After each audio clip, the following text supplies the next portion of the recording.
You might think that being elected to the highest office in the land comes with a lengthy list of requirements. You'd be wrong. Officially, there are only three. Three requirements to become president of our country, and they're less demanding than you'd imagine. First prerequisite, you have to have resided in the United States for at least 14 years. Herbert Hoover is the only president to have tested the rule. He moved back to America only 11 years before his election.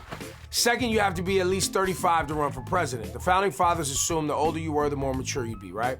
And with the life expectancy sitting around 40 in the 1700s, 35 was actually considered old.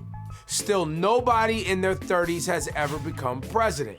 William Jennings Bryan was the youngest candidate at 36, but lost the election to William McKinley. A few years later, after McKinley's assassination, Theodore Roosevelt became the youngest president when he succeeded at the age of 42.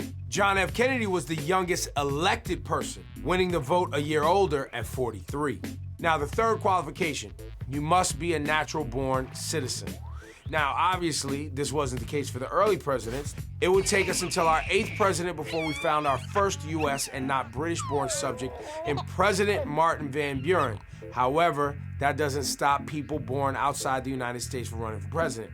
Ted Cruz, he was born in Canada to an American mom. John McCain, the 2008 Republican nominee, he was actually born in Panama because his father was in a Navy station there. In all these cases, because they were born to American citizens, they were considered natural born. Do you meet the job description? If so, take a shot. Seems like everybody else is. What you got to lose?